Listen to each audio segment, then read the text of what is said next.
அருட்பெருஞ்சோதி அருட்பெருஞ்சோதி தனிப்பெரும் கருணை அருட்பெருஞ்சோதி.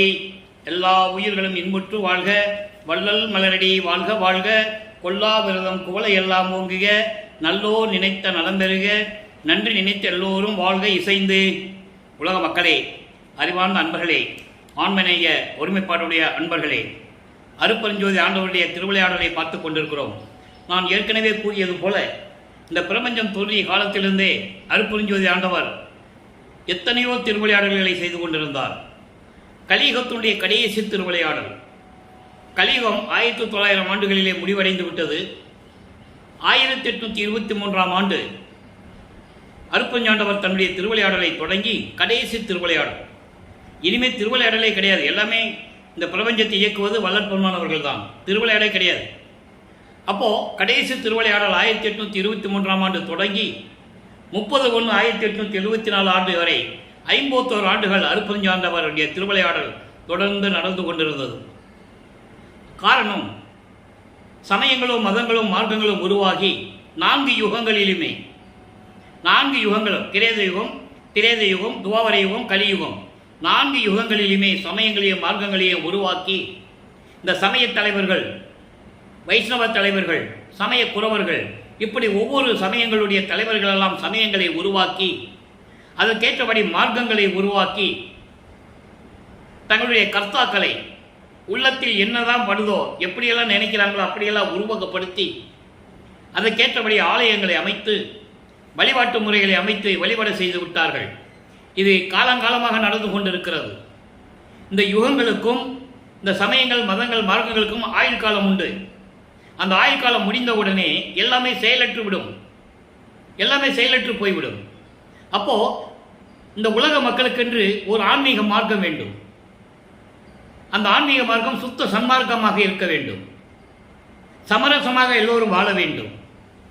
உலக மக்கள் எல்லாம் சுத்த சன்மார்க்கத்தில் இணைந்து அந்த மார்க்கத்தை பின்பற்றி கொண்டு இன்புற்று வாழ வேண்டும் என்பதற்காகவே அருட்பெருஞ்சாண்டவர் அந்த மார்க்கத்தை உருவாக்கி, சுத்த சன்மார்க்கத்தை உருவாக்கி தன்னுடைய செல்வ பிள்ளையிடம், செல்வப்பிள்ளை என்பது நமது பிள்ளை பெருமானவர்கள், மக்களால் திரு அருட்பிரகாச வள்ளலார் என்று அழைக்கப்பட்டார். அவருடைய செல்வ பிள்ளையாகிய பிள்ளை பெருமானிடம் கையிலே கொடுத்து ஒப்படைத்து இந்த பூலோகத்திற்கு அனுப்பி ஒரு தாயின் வழியாக வருவிக்க செய்து இதை செயலாற்ற வேண்டும். அப்போ தன் மகனை சமயங்களிலும் மதங்களிலும் மார்க்கங்களிலும் இருக்க செய்ய வேண்டும். அதில் இருந்துகிட்டு இருந்தால் தான் வெளியே வரும்போது அதெல்லாம் தேவையில்லைன்னு சொன்னால் மக்கள் நம்புவாங்க. அந்த காரணத்திற்காகத்தான் தன் மகனை ஒரு தாயின் வழியாக வருவிக்க செய்தார் அருட்பெருஞ்சோதி ஆண்டவர். இப்படி 51 ஆண்டுகளுடைய திருவிளையாடல்களை 8 பிரித்து ஒவ்வொரு 8 ஆண்டுகளிலும் தன் மகனுக்கு எப்படி அருளை கொடுத்தார் என்பதையும், இறைவனுடைய திருவிளையாடல் எப்படியெல்லாம் நடந்தது என்பதையும் நாம் பார்த்து கொண்டிருக்கிறோம்.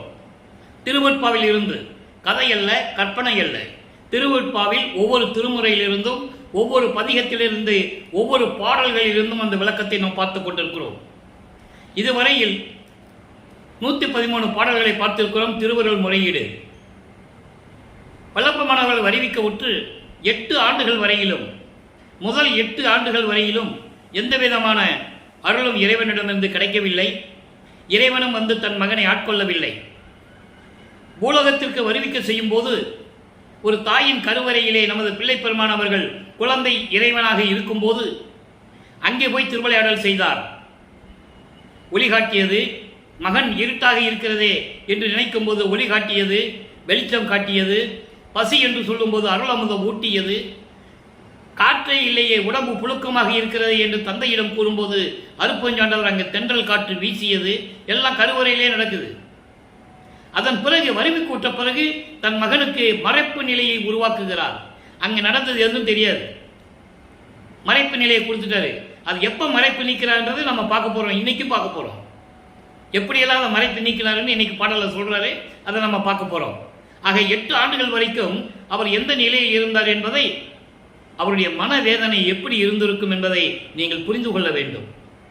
9வது ஆண்டு தொடக்கத்தில், அதாவது ஈரெட்டு, முதல் 8 முடிந்து கொடுத்து 2வது 8 ஆண்டுடைய தொடக்கத்தில், அதாவது 9வது ஆண்டில் தன் மகனை ஆட்கொள்கிறார்.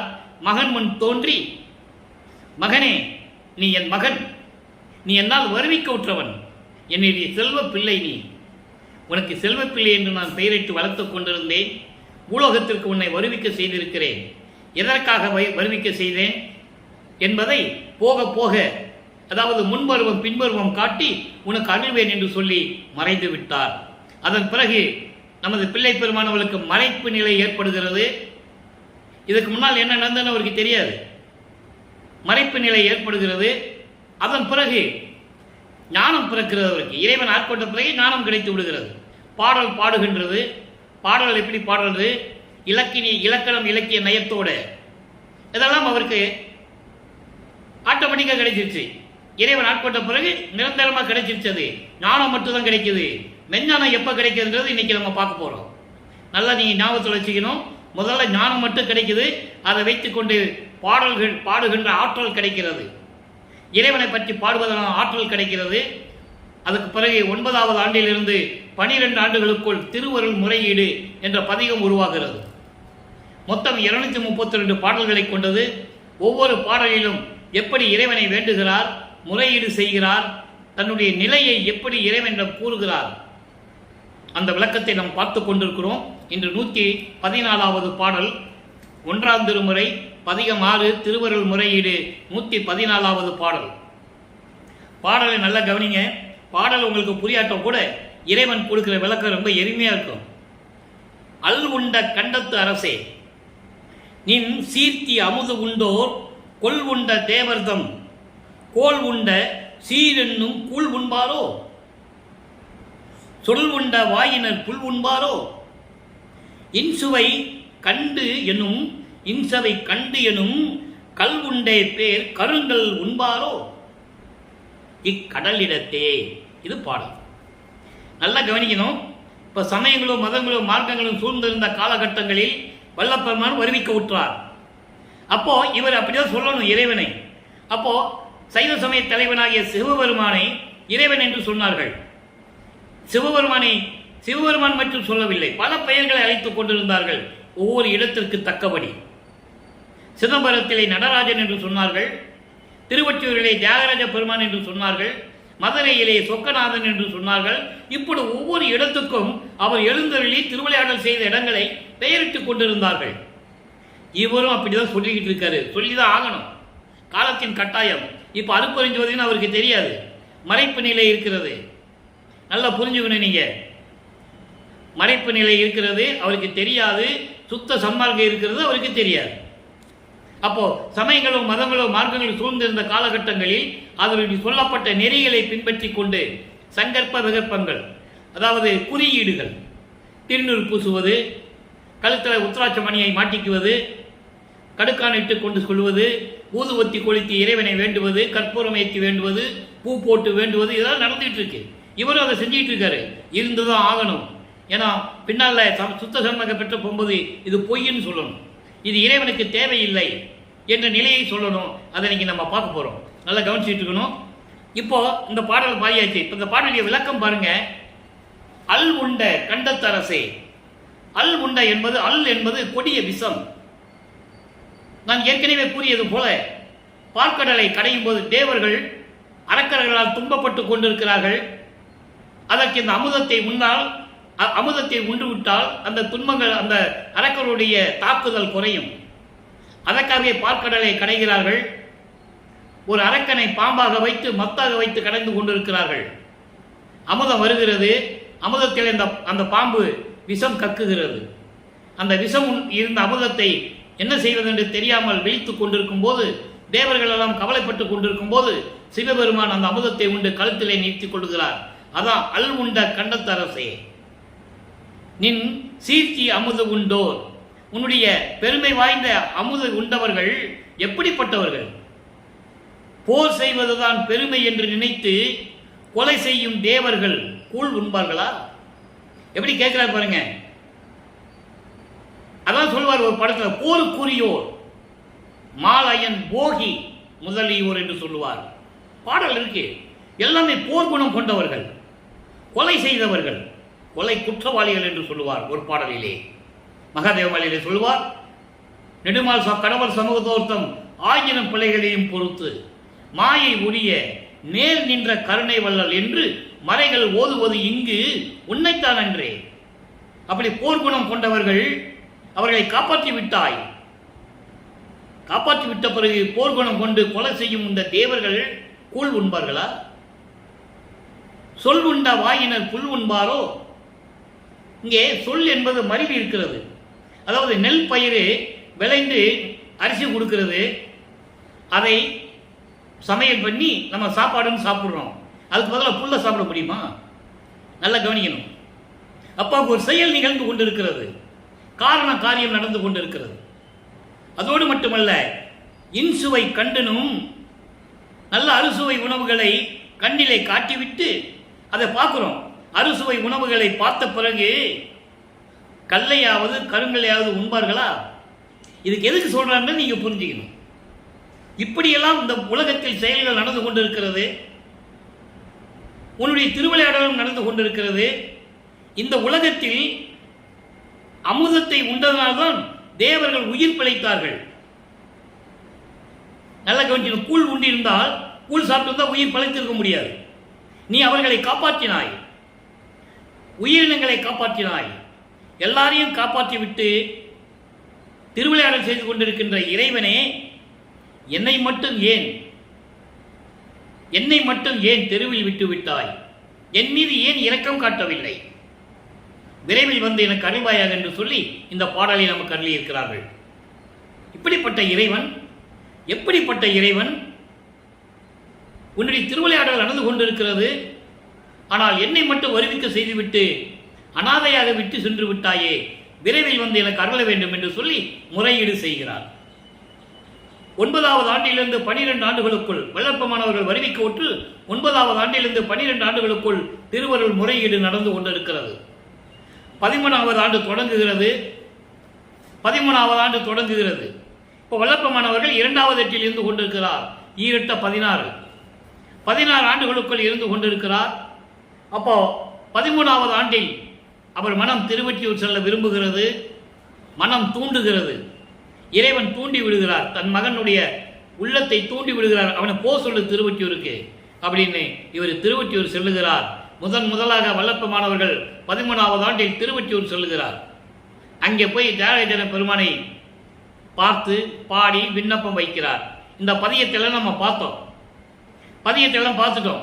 அதாவது 12 பதியம் வரைக்கும் நம்ம பார்த்தோம். அங்கே எதுவுமே நடக்கலை. திருவொற்றியூரில் எதுவுமே நடக்கலை. அப்போ வல்லப்பமானவர்கள் திருமுல்லை வாயில் சொல்லுகிறார்கள். திருமுல்லை வாயிலே 2 பதியம் பாடல்கள் எப்படியெல்லாம் அருளினார் என்பதை பார்த்து கொண்டிருக்கிறோம். இன்று 14வது பதிகத்திலே காட்சி பெருமிதம் என்ற பதியத்திலே 4வது பாடலை பார்க்க போகிறோம். அன்பர்களே, ஏன் இது ஒவ்வொரு பாடலாக சொல்லி விளக்க சொல்கிறேன் அப்படின்றது நான் ஏற்கனவே உங்களுக்கு தெளிவுபடுத்தி இருக்கிறேன். ஏன்னா பாடல்கள் இருந்து சொன்னாதான் வல்லப்பமானவர்கள் எங்கெங்கு சென்றார். அப்போ அந்த காலகட்டத்தில் அவர் நடந்து தான் செல்லணும் எங்கே போனாலும். அப்போ ஏம சித்தி அவருக்கு கிடைக்கல. நல்லா புரிஞ்சுக்கணும் நீங்க. ஏம சித்தி, அதுக்கப்புறம் சாதா கல்வி, அப்புறம் தத்துவங்களை நிகரம் செய்தல். நிகரம்னா தத்துவங்களை கடந்து செய்தல், கடந்து செல்லுதல். அதெல்லாம் இன்னைக்கு நம்ம பார்க்க போறோம். நல்லா கவனிச்சுக்கிட்டே வரணும். ஒவ்வொரு நாளும் திருவிளையாடல் எப்படி நடக்கிறதுன்றதும் திருமுறையிலிருந்து திருவற்பாவிலிருந்து நான் உங்களுக்கு விளக்கி சொல்லிக்கிட்டு இருக்கேன். இது இறைவன் கொடுத்த விளக்கம். இறைவன் கொடுத்த விளக்கம் இது. நல்லா கவனிச்சுக்கிட்டே வாங்க. அதுக்கப்புறம் அங்க திருமலை வாயில என்ன நடக்குது? அங்க ஒன்றும் நடக்கல. திருமலை வாயிலுக்கு போனாரு, பாடினாரு, எல்லாம் செஞ்சார். திருவள்ளி மொழியெல்லாம் ஒன்றும் நடக்கல. இப்போ திருவள்ளி தாயத்தில் வந்து முறையீடு செய்கிறார். நல்லா புரிஞ்சுக்கணும். திருவொற்றியூருக்கு போனாரு, திருமலை வாயிலுக்கு போனாரு, எதுவுமே நடக்கல. இப்போ திருவள்ளி தாயத்துக்கு வந்திருக்கிறார். திருவள்ளி தாயின்னு ஒரு இடம் இருக்கு சென்னையில். அங்கே கந்த துணி கட்டிட்டு இறைவன் இருக்கிறார். அதை பார்த்துட்டு, அந்த காட்சியை பார்த்துட்டு எப்படி இறைவனிடம் வேண்டுகிறார், எப்படி முறையீடு செய்கிறார், அவர் உள்ளம் எப்படி இருக்கிறது, அவர் மனநிலை எப்படி இருக்கிறது என்பதை நம்ம பார்க்க போறோம்.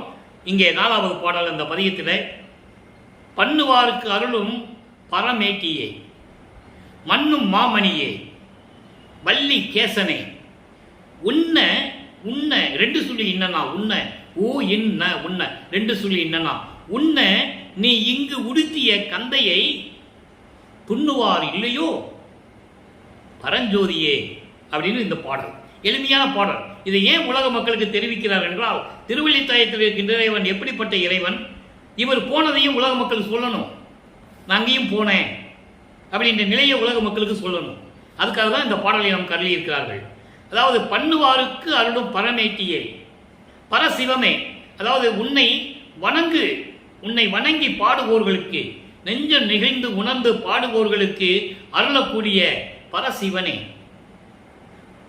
மண்ணும் மாமணியே, அவர்கள் உள்ளத்தில் அருளோடு நிறைந்து கொண்டிருக்கின்ற இறைவனே, வள்ளி கேசனே, திருவில்லி தாயத்தில் இருக்கின்ற இறைவனே, நீ இங்கு உடுத்திய கந்தையை துண்ணுவார் இல்லையோ, நீ பூலோகத்தில் வந்து இந்த கந்த துணியை உடுத்தியதை நினைத்து யார் உன்னை பின்தொடரவில்லையோ, யார் கட்டுவா கந்த துணியை? நீ எதுக்காக இந்த நாடகம் ஆடுகிறாய், எதற்காக இந்த திருவிளையாடலை செய்தாய் என்பதை எனக்கு விளக்கி கூறி நீ நேரில் வந்து எனக்கு அருள வேண்டும் என்று சொல்லுகிறார். நீ இங்குன்னா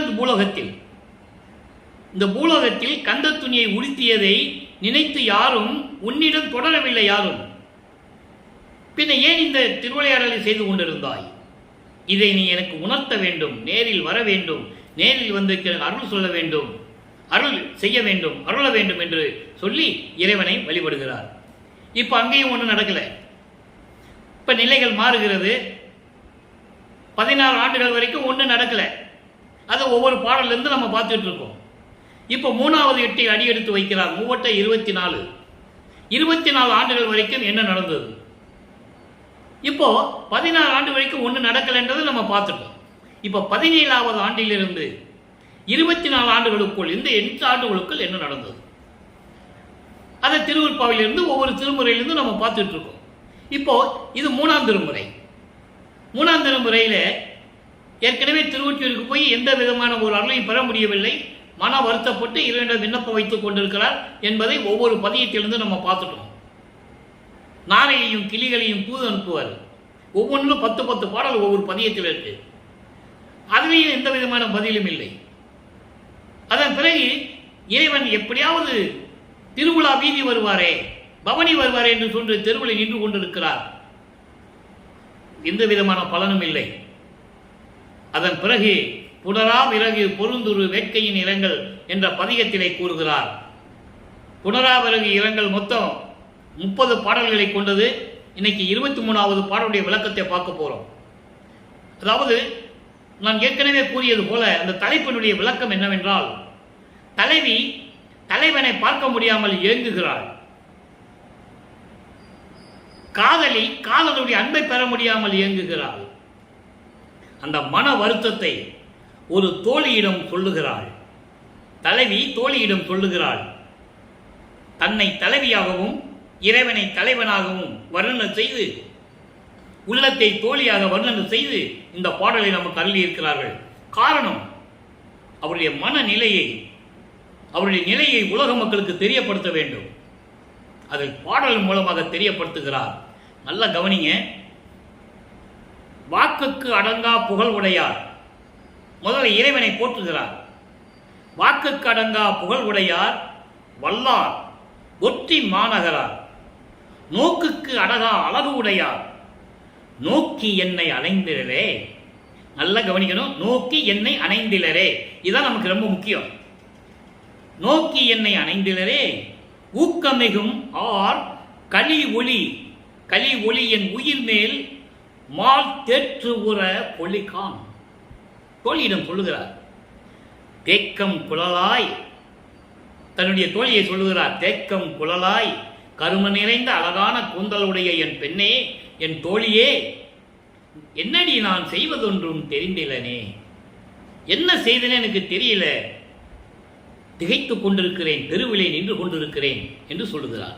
இதனுடைய பாடலுடைய விளக்கம் பாருங்க.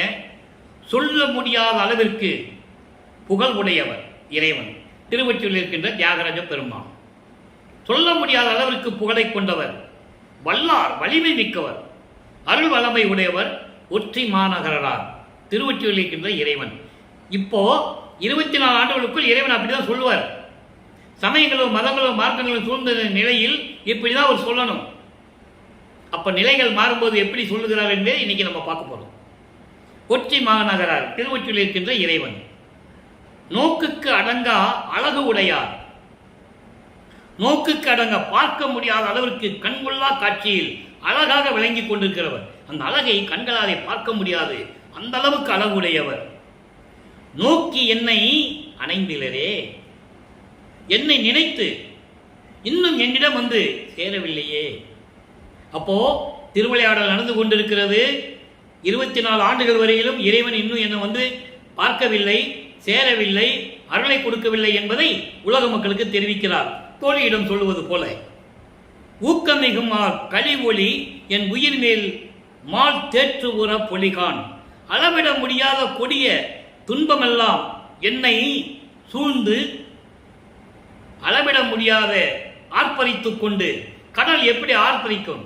அலைகள் வந்தால் அலைகள் ஆர்ப்பரிக்குமே, அதுபோல் ஒளியை எழுப்பிக் கொண்டு ஆரவாரம் செய்து கொண்டு என்னை துன்பம் வந்து சூழ்ந்து கொண்டிருக்கிறது.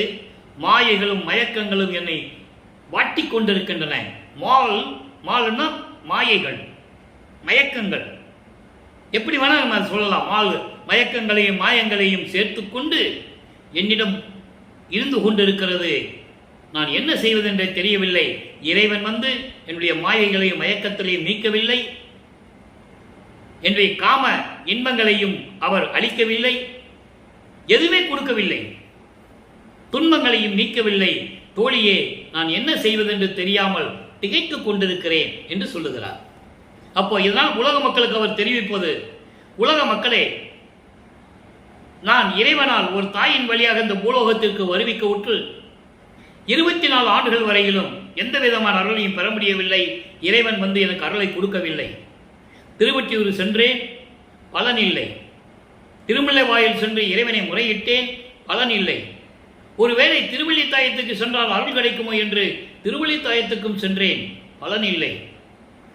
திருவொற்றியூரிலே தியாகராஜ பெருமான் திருவிழா வீதி வரும்போதாவது இறைவனை பார்த்து அருளை பெற்றுக் கொள்ளலாம் என்று தெருவிலை நின்று கொண்டிருந்தேன். இன்னும் இறைவன் என்னிடம் வந்து சேரவில்லை. உலக மக்களே, இந்த நிலையில் நான் இருந்து கொண்டிருக்கிறேன்.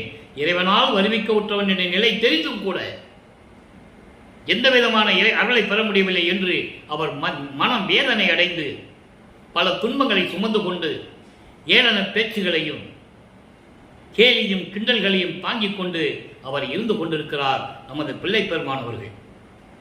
இப்ப இந்த நிலைகள் எல்லாம் மாறுகிறது. 4வது எட்டில் இருந்து கொண்டிருக்கும் போது, அதாவது 24 ஆண்டுகள் வரைக்கும் எதுவுமே இல்லை.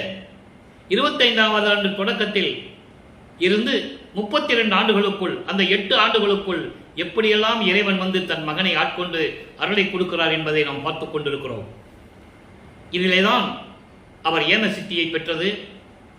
ஏம சித்தியை பெற்றுக்கொண்டு சமயங்களையும் மதங்களையும் மார்க்கங்களை எல்லாம் விட்டுவிட்டு அந்த சங்கற்ப விகற்பங்களை எல்லாம் நீக்கிவிட்டு தனக்கோடி அம்மையாருக்கு தாலி கட்டி மோட்ச வீட்டை கொடுத்துவிட்டு எப்படி இருக்கிறார் என்பதை இப்ப இன்னைக்கு நம்ம பார்க்க போறோம். 27வது ஆண்டு தொடக்கத்தில் தனக்கோடி அம்மையாருக்கு தாலி கட்டி விமோசனத்தை கொடுத்துவிட்டு அந்த பற்றுகளை எல்லாம் நீக்கிவிட்டு சமயங்களையும் மதங்களையும் மார்க்கங்களை எல்லாம் நீக்கிவிட்டு சங்கற்ப விகற்பங்களிலிருந்து விடுபட்டு திணிறு பூசுவதை நிறுத்திவிட்டு உத்தராட்சமாலை அணிவதை நிறுத்திவிட்டு இப்படி நிலைகளெல்லாம் மாறிவிட்டு அறைக்கு சென்று அறையை தாழ்பால் போட்டுக் கொள்கிறார். எந்த விதமான புரோஜனம் இல்லை, இனிமேல் எங்கேயும் செல்வதில்லை, இறைவன் வந்தால் என்னை வந்து பார்க்கட்டும் என்று சொல்லி தாழ்பால் போட்டு விடுகிறார். அறையை 2 கதவையும் பூட்டி தாழ்பால் போட்டார். இறைவனுக்கு தெரிந்து விட்டது, இனிமேல் மகனை சோதித்து புரோஜனம் இல்லை. மனம் துன்பப்படுகிறான், கோபம் கொண்டுள்ளான். கோபத்தை தணிக்க வேண்டும். முதலில் கோபத்தை தணிக்க வேண்டும். அதற்காக நாம் நடந்து செல்வது போல தெருவிலை நடந்து சென்று கதவை திறந்து மகனுக்கு அருளை கொடுக்க வேண்டும் என்று சொல்லி தெருவழியாக நடந்து வருகிறார் அருட்பெருஞ்சோதி ஆண்டவர்.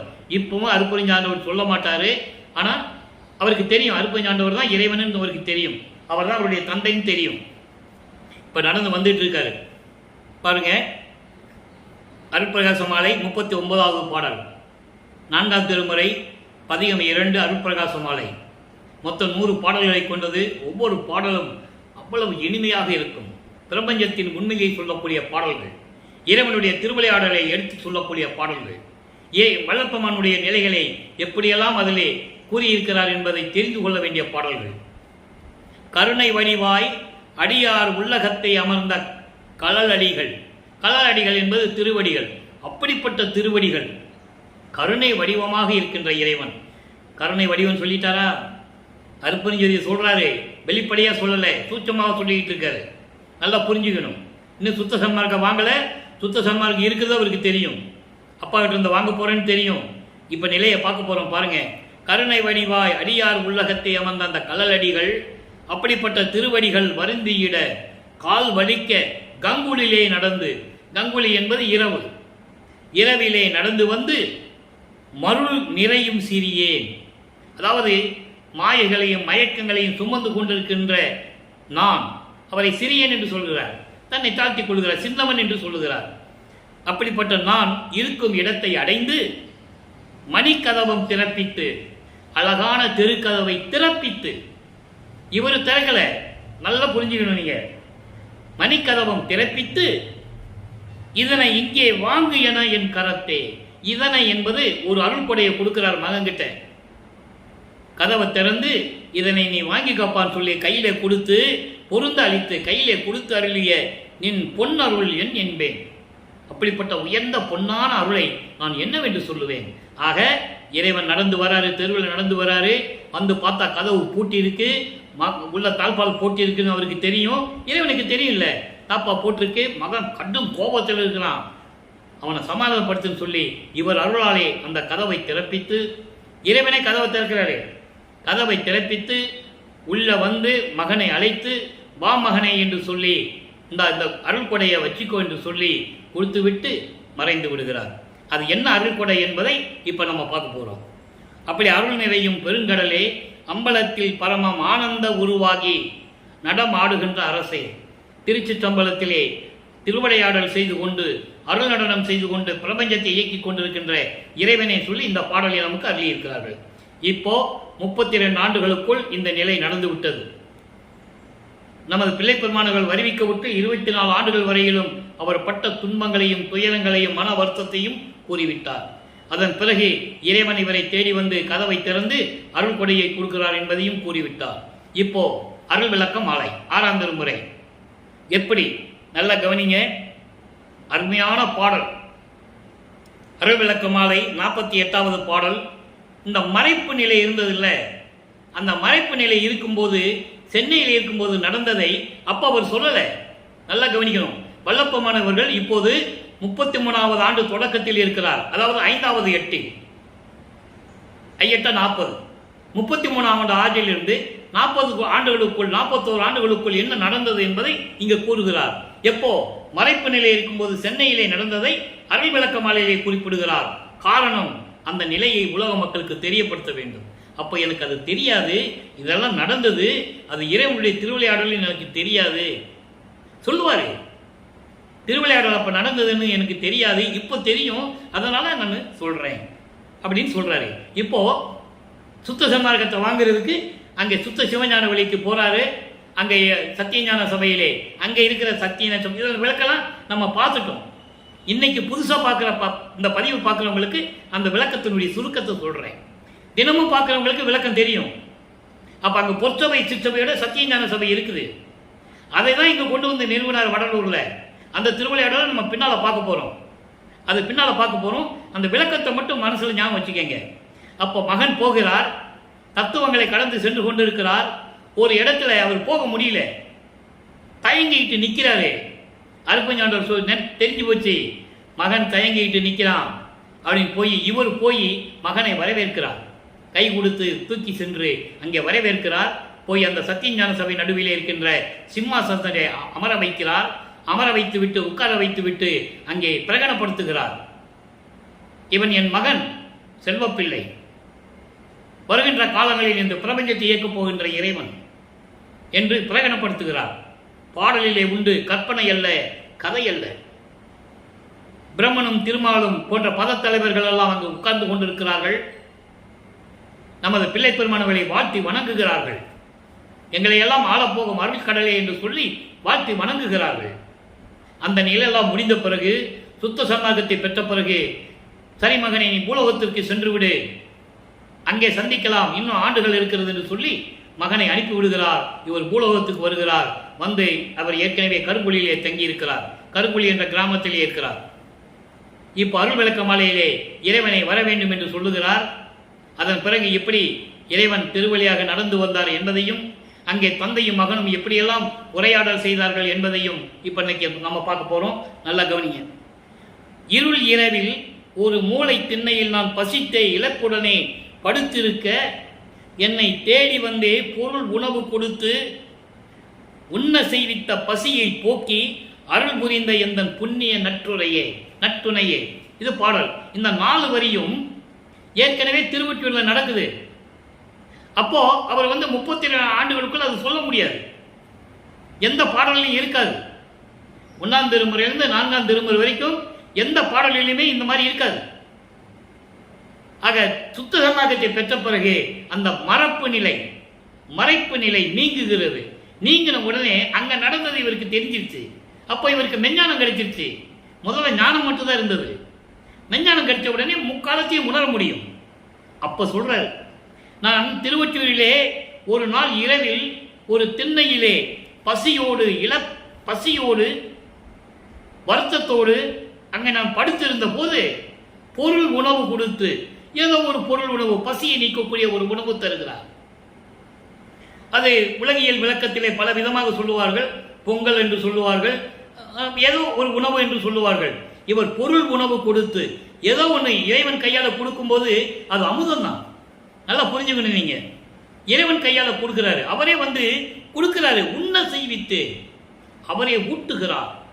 இது நடந்ததை, திருவொற்றியூரில் நடந்ததை இப்ப சொல்றாரு. அதை நீங்க நல்லா புரிஞ்சுக்கணும். பொருள் உணவு கொடுத்து உண்ண செய்வித்து பசியை போக்கி அருள் புரிந்த என்னன் புண்ணிய நற்றுணையே.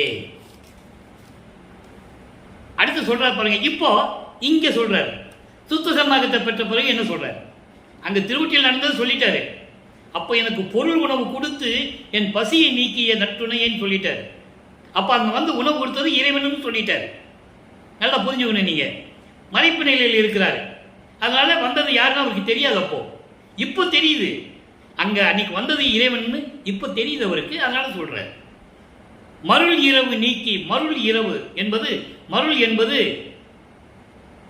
மாயையும் மயக்கமும். இரவு என்பது அறியாமை.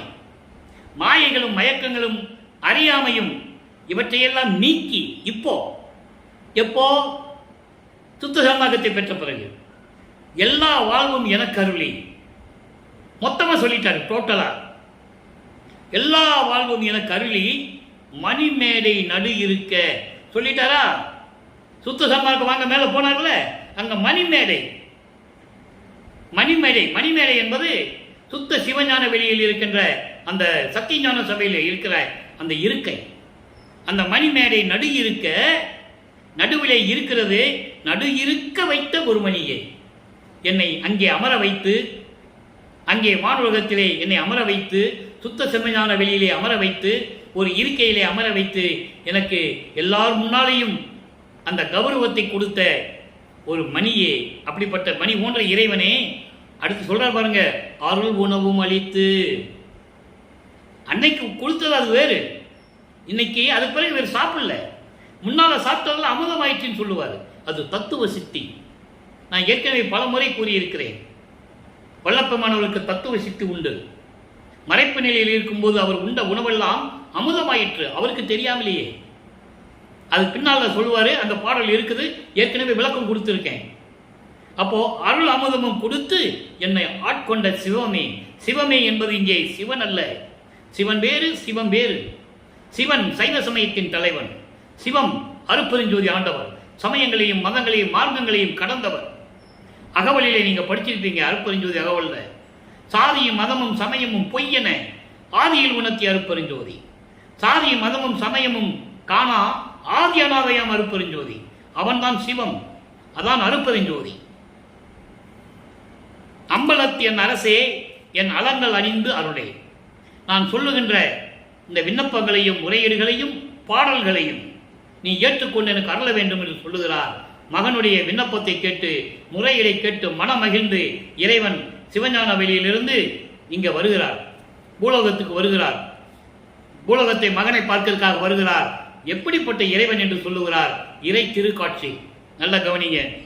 பதிகம் 43 இறை திருக்காட்சி 9வது பாடல் என்ன சொல்றாரு? என் செயல் அனைத்தும் தன் செயலாக்கி என்னை வாழ்விக்கின்ற பதியை. பதியை என்பது அருட்பெருஞ்சோதி ஆண்டவரை. என் செயல்களெல்லாம் அவனுடைய செயலாக்கி என்னை வாழ்வித்துக் கொண்டிருக்கின்ற அருட்பெருஞ்சோதியை.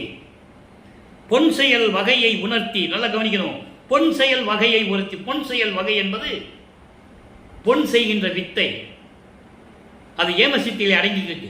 ஏமசித்தி என்பது பொன் செய்கின்ற வித்தை மட்டுமல்ல. நினைச்ச நேரத்தில் இருக்கலாம். அண்டங்களை விட்டு பறந்து போகலாம். ஒரு நொடியில் சிவஞான வெளிக்கு போயிடலாம். இங்க நினைச்சா அங்க போகலாம். அந்த நிலையெல்லாம் பெற்றுக்கொண்டார் வல்லப்பெருமானவர்கள்.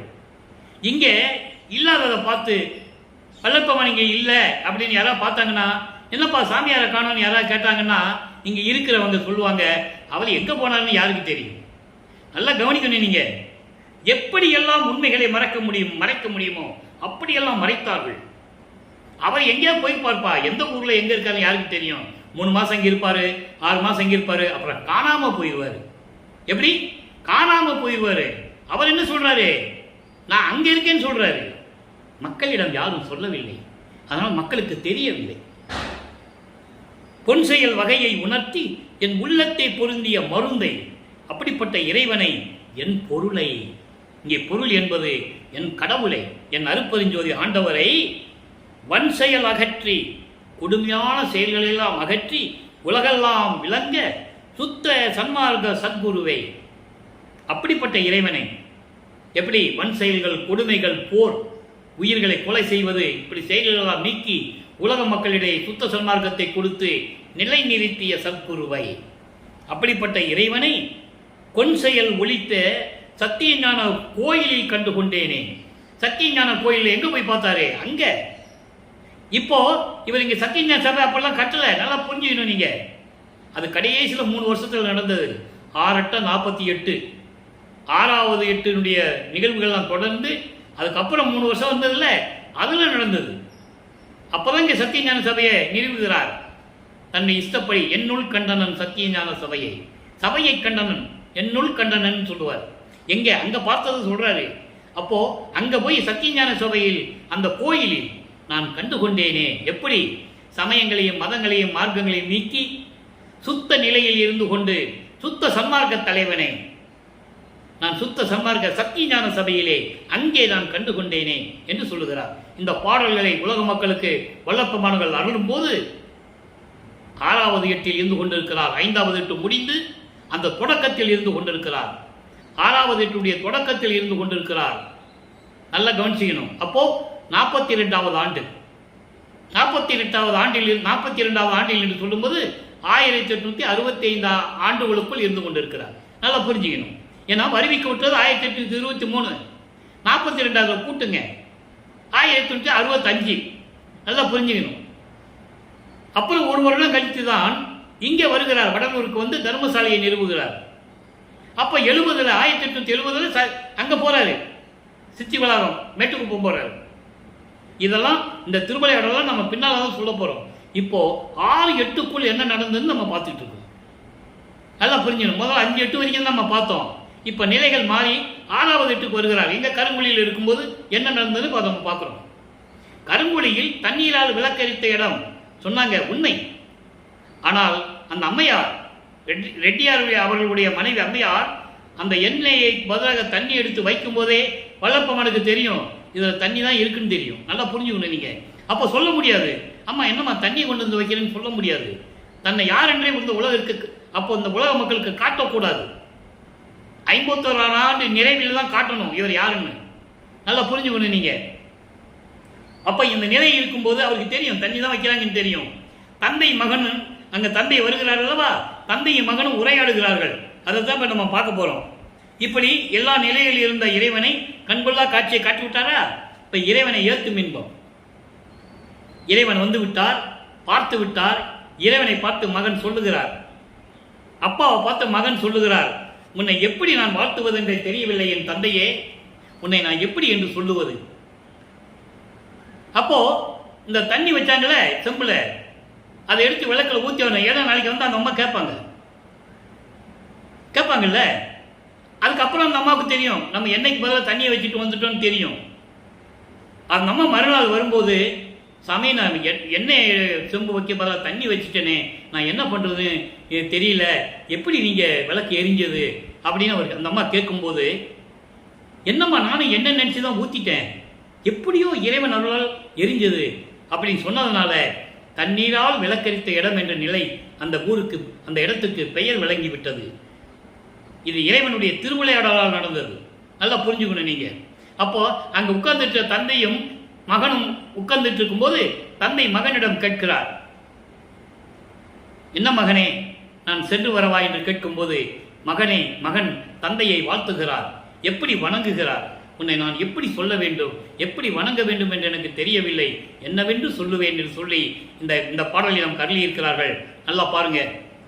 யோக மெஞ்ஞானம் பழித்த போது சொல்லிட்டாரா, சரியை கிரியை யோகம், இந்த 12 நிலைகள், முன்னாங்க 12, ஒவ்வொரு நிலைக்கும் 4 நிலைகள் இருக்கு. முன்னாங்க 12 நிலைகளும் சமயங்களையும் மதங்களையும் மார்க்கங்களையும் சார்ந்தது. இந்த 12 நிலைகளையும் தன்னை அறியாமலேயே வல்லப்பமானவர்கள் கடந்து விட்டார் என்று சொல்வதை விட அருப்பஞ்சாண்டவர் தன் மகனை கடத்து கொண்டு வந்து விட்டார். வேண்டாம் மகனை வான்னு சொல்லி கடத்தி கொண்டு வந்துட்டாரு. எப்படி? முதல்ல உருவத்தை பார்த்து வழிபட்டாரா? சரியை என்பது உருவ வழிபாடு, கிரியை என்பது அந்த உருவத்திற்கு மந்திரம் சொல்லி சிவாய நமச்சிவாயா சிவசிவா அப்படின்னு சொல்லி மந்திரங்களை சொல்லி பூக்களை தூவி ஊதுவத்தி கொளுத்தி கற்பூரத்தை கொளுத்தி வழிபடுவது, அதான் கிரியை.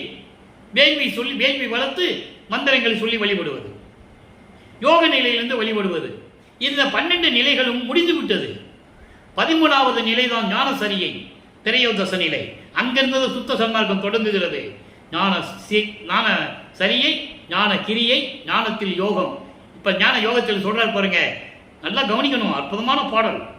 யோக மெஞ்ஞானம் பழித்த போது, யோகம் வந்துட்டாலே அதாவது ஞானத்தில் யோகம் வரும்போது மெஞ்ஞானம் கிடைக்கிறது.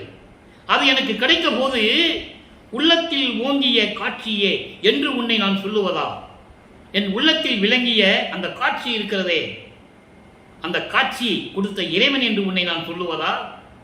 அப்போ அந்த ஒரே இந்த விஞ்ஞானத்தில் இருக்கின்ற யோகத்தில் கிடைத்து எனக்கு, அவர் சொல்றாரு, எனக்கு அந்த யோகத்தில் கிடைத்து என் உள்ளத்தில் அடைந்த, என் உள்ளத்தில் விரும்பியபடி இருந்த பேர் இன்பமே என்று உன்னை நான் சொல்லுவதா? எப்படியெல்லாம் சொல்றார் பாருங்க.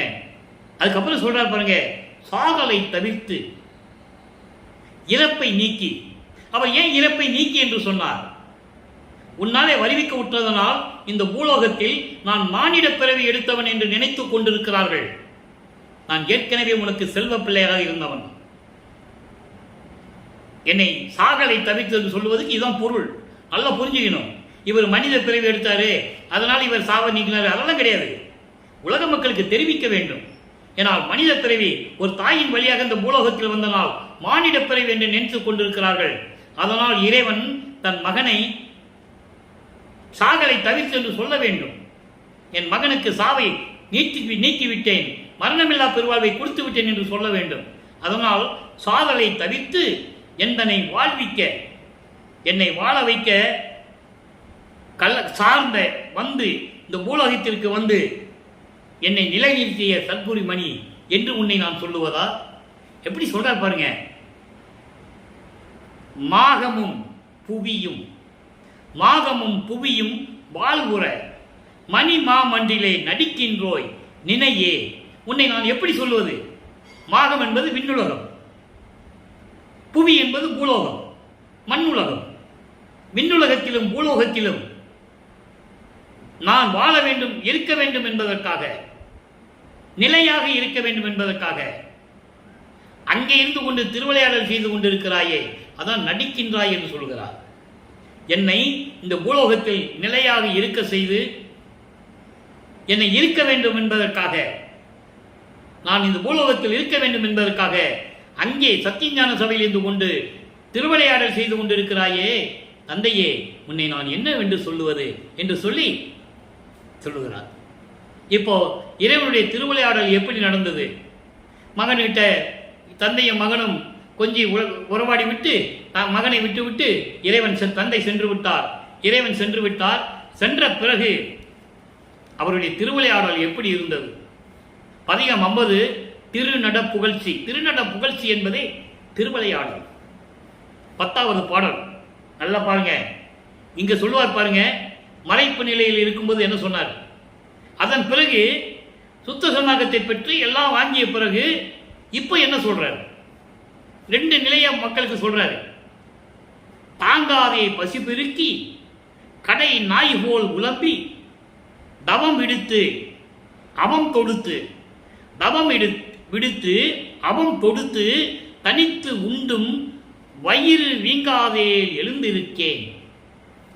வீங்கி வெடித்திடல் போல் விம்பும் எனில் எழுந்து உடனே வெறும் தடி போல் விழுந்து வாங்காது தூங்கியதோர் வழக்கம் உடையவனை. நல்லா கவனிக்கணும். இந்த 6 வரிக்கு முதல்ல விளக்கம் சொல்றேன். இறைவனால் வரிவிக்க உற்று 32 ஆண்டுகளுடைய முடிவு வரையிலும் நான் சமயங்களையும் மதங்களையும் மார்க்கங்களையும் பின்பற்றிக் கொண்டிருந்த போது, சுத்த சன்மார்க்கம் தெரியாத நிலையில் நான் சமயங்களிலும் மதங்களிலும் மார்க்கங்களில் சொல்லப்பட்ட நெறிகளை பின்பற்றிக் கொண்டு நான் இருந்தபோது பசியை பொறுக்க முடியாமல், கடும் பசி, நல்லா கவனிக்கணும், பசி வந்ததனால் அதனுடைய கொடுமையை தீர்க்க வேண்டும் என்பதற்காகத்தான் 1867 25/5/1867 ஆண்டு வடலூரிலே தர்மசாலையை நிறுவினார்கள். சத்திய தர்மசாலை. அணையா அடுப்பை ஏற்படுத்தி பசியின் கொடுமையை தீர்த்தார்கள். நல்லா கவனிச்சுட்டே வரணும். தன்னுடைய பசி, கொடும் பசியை தாங்க முடியாமல் தெருவிலே சென்று கொண்டிருந்த நாய் போல, எங்கே உணவு கிடைக்கும் என்று தெரு நாய்க்கள் தெரு தெருவாக சுத்தி கொண்டிருக்கும். அதுபோல நான் தவம் செய்வதை விடுத்துவிட்டு, உன்னை நினைந்து வணங்குவதை விடுத்துவிட்டு, எங்கே உணவு கிடைக்குமோ என்று திருநாய் போல சுத்தி கொண்டிருந்தேன். துன்பங்களை எல்லாம் சுமந்து கொண்டு தனித்து சாப்பிட வேண்டும், யாருக்கும் கொடுக்காம சாப்பிடணும்னு நினைச்சாராம். அப்போ தனித்து உண்டும் வயிறு வீங்காதே எழுந்திருக்கேன். வயிறு வீங்குற வரைக்கும், வயிறு புடைக்கிற வரைக்கும் நான் எந்திரிக்க மாட்டேன், சாப்பிட்டுக்கிட்டே இருப்பேன். உலக மக்களுக்கு தெரிவிக்கிறார் அவருடைய நிலையை. அவர் எங்க போய் தெரிஞ்சிருவான்னு ஒன்று சாப்பிடல, ஆனால் பசியின் கொடுமையை சொல்லுகிறார். அதை நீங்க புரிஞ்சுக்கணும். உலக மக்கள் உலகையிலே நினைப்பாங்க, நல்ல சாப்பாடு கிடைச்சிட்டோன்னா எங்க சாப்பாடுகளையும் தேடி போய் வயிறு முட்டை சாப்பிடுறது. அதை சொல்றாரு. அப்போ அந்த மாதிரி சாப்பிட்டு வீங்கி வெடிக்கிற அளவுக்கு நான் சாப்பிட்டு எந்திரிக்கும் போது கீழே விழுந்துடுறேன். வெறும் தடி போல் விழுந்து, வெறும் தடினா மரக்கட்டை, உணர்ச்சியே இல்லாத மரக்கட்டை போல நான் கீழே விழுந்து வாங்காது தூங்கியது. நல்லா சாப்பிட்டாச்சு, அப்போ தூக்கம் வரும்ல. வாங்காதுன்னா மூச்சு விடாம அப்படி நிம்மதியா தூங்குறது. எது நடந்தாலும் தெரியாது, அதான் வாங்காதுன்னு சொல்றாரு.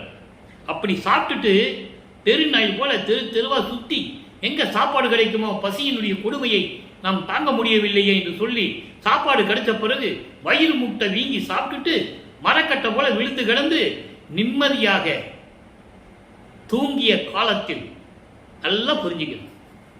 அப்ப நடந்தது மறைப்பு நிலை இருக்கின்ற நிலையை இப்ப சொல்றாரு. பசியின் கொடுமையை சொல்லுகிறார். அதை நீங்க புரிஞ்சுக்கணும். இவர் வயிறு முட்டை போய் எங்கேயும் சாப்பிடல. நல்லா புரிஞ்சுக்கணும். உள் சூட்சமமான விளக்கத்தை புரிஞ்சுக்கணும். இப்படியெல்லாம் இருந்தா, ஒரு மனுஷன் இருந்தா பசி வந்துட்டா தெருவா நாய் போல திரிஞ்சு எங்க சாப்பாடு கிடைக்குமோ அங்க போய் வயிறு முட்டை சாப்பிட்டுட்டு மரக்கட்டை போல விழுந்து நிம்மதியா தூங்குவான். அந்த நிலையை அப்படி இருந்து வழக்கம் கொண்ட என்னை எப்படி சொல்ற பாருங்க. தூங்காதே விழிக்க வைத்த துறையே, என் உள்ளத்தே சுத்த நடைமுறைகின்ற சித்த சிகாமணியே. இவ்வளவு சொல்லிட்டு இந்த 2 வரியில் என்ன சொல்றாரு பாருங்க. இப்படி இருந்தால் என்னை தூங்காமல் இருக்க செய்து என் தூக்கத்தை கெடுத்து என்று சொல்லுவார். தூங்கேல் மகனே அப்படின்னு சொல்லுவார் ஒரு பாடல்ல. தூங்கலை மகனே, தூங்காத மகனே. தூக்கம் இருக்கக்கூடாது. இறைநிலைக்கு போகின்றவன் தூக்கமே இருக்கக்கூடாது, பசி இருக்கக்கூடாது. அதனாலதான் இது சொல்றாரு.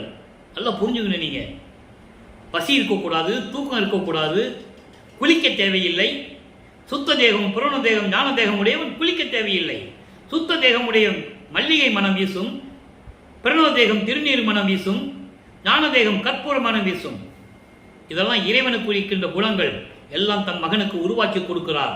தூங்காதே மகனை என்று விழிக்க வைத்த துரையே, என் உள்ளத்திலே இருந்து கொண்டு சுத்த சன்மார்க்க நிலையில் இருந்து கொண்டு விளங்கிக் கொண்டிருக்கின்ற சுத்த சன்மார்க்க தலைவனே என்று சொல்லுகிறார். ஆக இவ்வளவு தூரம் நடக்குது. இறைவனுடைய திருவிளையாடல் இப்படி நடந்ததுன்னு சொல்றாரு. அப்ப அப்படி நடந்தது, இப்ப நடந்து கொண்டிருக்கிறது சொல்லிட்டாரா. இப்ப பெறா பேரு பதிகம் 51வது பதிகம் 10வது பாடல், கடைசி பாடல். இன்னைக்கு அருமையான பாடல், நல்லா கவனிச்சுக்கிட்டே வரணும். பெறா பேர் என்றால் பெரும் பாக்கியம், யாருக்கும் கிடைக்காத பாக்கியம் எனக்கு கிடைத்து விட்டது என்று சொல்லுகிறார். அனந்த மறை ஆகமங்கள் அளப்பரிய சிவமே. வரி வரியா விளக்கம் சொல்றேன், நல்லா கவனிச்சுட்டே வாங்க. அனந்த வேதம், அனந்த வேதம் என்பது 4 வகையான வேதம். ரிக்கு வேதம், யசுர் வேதம், சாம வேதம், அதர்வண வேதம். ஆகமங்கள் என்பது 28 வகையான நூல்கள். ஒவ்வொரு நூல்லையும் ஒவ்வொரு விதமாக இருக்கும், முரண்பாடுகள் இருக்கும், வேற்றுமைகள் இருக்கும். ஆனால் சுத்த சன்மார்க்கத்தில் திருவொற்பாவில் அப்படி அல்ல. உலகத்தின் பிரபஞ்சத்துடைய உண்மைகள், இந்த ஆகமங்களும் வேதங்களும் மறைக்கப்பட்ட உண்மைகள், பதத்தலைவர்களிருந்து தேவர்கள் எல்லாம் சொல்ல மறந்த உண்மைகள் எல்லாமே திருவொற்பாவில் இருக்கு. அதனால்தான் மண்மூடி மறைத்து விட்டார்கள். அதில் எல்லாம் ஒரு பெட்டியிலே பூட்டியவன் வல்லவன் ஒருவன். அதை பூட்ட திறக்கிறதுக்கு தான் இவர் வராரு. அந்த பூட்ட திறக்கிறதுக்கு சாவி வேணுமில்ல, அந்த சாவி தான் சுத்த சன்மார்க்கம். சுத்த சன்மார்க்கத்தில் இருந்தால் தான் சாவி திறந்தா சாவியை போட்டு அந்த பூட்டை திறக்க முடியும். இல்லைன்னா பூட்டு திறக்காது, கள்ள சாவியாக போகும், திருட்டு சாவியாக போகும். அதனால தான் இங்கே சொல்றாரு. இங்கே பாருங்க, வேதங்களும் ஆகமங்களும் அளப்பரிய சிவமே, நினைக்க முடியாத, கணக்கிட அளவுக்கு முடியாத அந்த அரிய நிலையில் இருந்து கொண்டிருக்கின்ற அருப்பெரும் ஜோதியே, அம்மே, என் அம்மா, அப்பா, என் அரசே, ஐயா. அடுத்து சொல்வார் பாருங்க, மனம் தரும் வாதனை தவிர்த்தோர். மனம் தரும் வாதனை, அந்த கண்ணங்களை சொல்றாரு. மனம், சித்தம், புத்தி, அகங்காரம் இவர்களுடைய நீக்கியவர்களின் அறிவில் இருக்கின்ற, அறிவாக விளங்கிக் கொண்டிருக்கின்ற குருவே. அப்போ அந்த கண்ணங்களை நீக்கினுடைய மனதில் தான் அவர் இருக்க முடியும். அப்போ சுத்த சன்மார்க்கத்தை சேர்ந்தவன் தான் நீக்க முடியும். நல்லா நீங்க புரிஞ்சுக்கிட்டே வரணும்.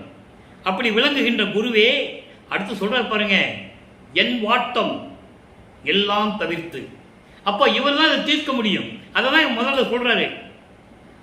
மனம் வாதனை தவிர்த்தோர் உள்ளத்தில் அறிவில் அறிவாக விளங்கிக் கொண்டிருக்கின்ற இறைவனே சொல்லிட்டு சொல்றாரு, என் வாட்டம், என் சமயங்களிலும் மதங்களிலும் மார்க்கங்களில் இருந்த போது அந்த நெறிகளை பின்பற்றிக் கொண்டிருந்த வாட்டம் இருந்ததே, மனக்கலக்கம், மன துயரம், ஏதாகுமோ என்னாகுமோ என்று நினைத்துக் கொண்டிருந்த அவற்றை எல்லாம் நீக்கி அடுத்து சொல்ற பாருங்க, இனம் தழுவி. எப்படி அருமையா சொல்றான்னு பார்க்கணும். நீங்க பாடல் சாதாரண விஷயம் இல்லை. திருவொற்பாவில் ஒவ்வொரு வரிக்கும் அவ்வளவு விளக்கம் இருக்கும். இனம் தழுவி, இனம் என்பது சுத்த சன்மார்க்கம். ஆக நான் அப்படி இருந்தேன், சமயங்களிலும் மதங்களிலும் மார்க்கங்களிலும் பின்பற்றிக் கொண்டிருந்தேன். அவற்றையெல்லாம் நீக்கிவிட்டு சுத்த சன்மார்க்கத்தை கொடுத்து என் உள்ளத்தில் அதை நிற்க வைத்து, தழுவ வைத்து, பொருத்த வைத்து, பொருந்தி வைத்து, இவ்வளவு அர்த்தங்கள் இருக்கு. இனம் தழுவி சுத்த சன்மார்க்கத்தை கொடுத்து என் உள்ளத்திலே இருந்து சொல்லிட்டாரா, என் உள்ளத்திலே இருந்து உயிரில் கலந்து என் எண்ணமெல்லாம் கழித்து அளித்த என் உரிமை பதியே.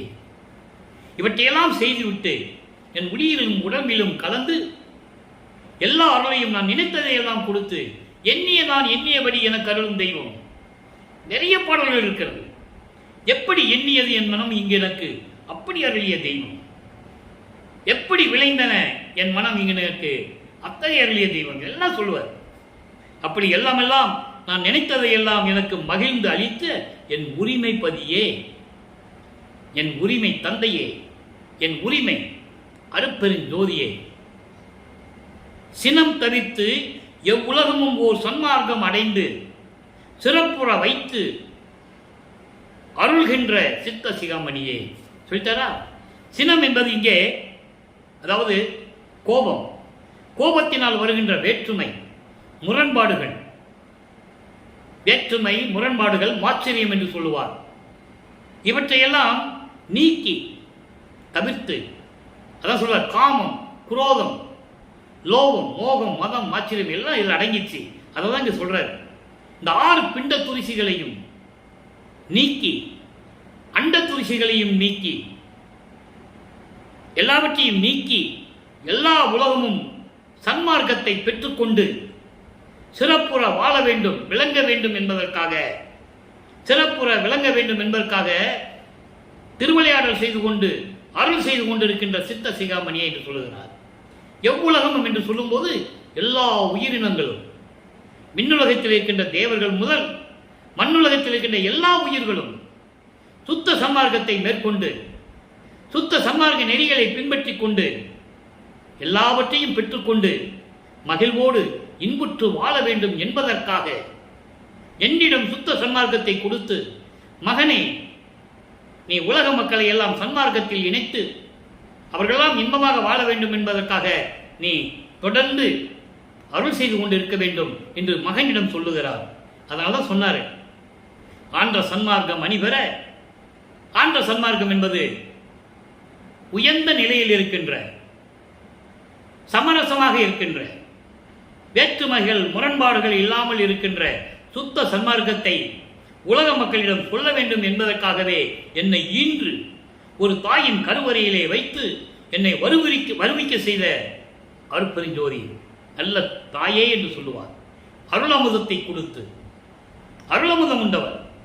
அப்படிப்பட்ட நிலையில் இருக்கின்ற இறைவன் நமது பிள்ளை பெருமானவர்கள் கொடுத்து இந்த உலகத்தை, அதான் சொல்லுவாரு, வருவித்த வண்ணமும் நானே, இந்த மாநிலத்தை செய்யும் வண்ணமை தானே தெரிவித்து என்னை வருவிக்க செய்து இந்த பூலோகத்தில் இருக்கின்ற அத்தனை செயல்களையும் எனக்கு தெரிவித்து, இப்படி செய் மகனே என்று எனக்கு கட்டளையிட்டு கொடுத்தது திருநட ஜோதி என்று சொல்லுவார். அந்த விளக்கத்தில் நம்ம பார்த்துட்டோம்.